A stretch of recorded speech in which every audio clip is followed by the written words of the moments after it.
أنه إحنا ناكل وننام، هذا هو الإجحاف بعينه محل الشاهد.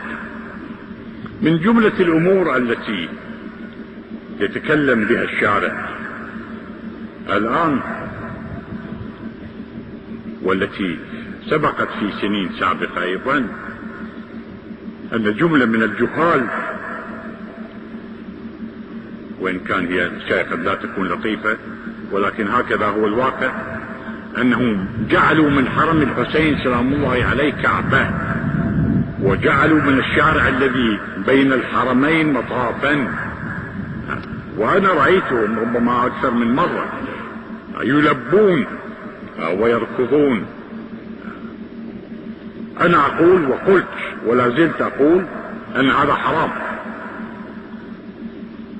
الدوران حول ضريح الحسين وحول ضريح المعصومين راجح احتراما للحسين عليه السلام واحتراما للمعصومين، هذا صح.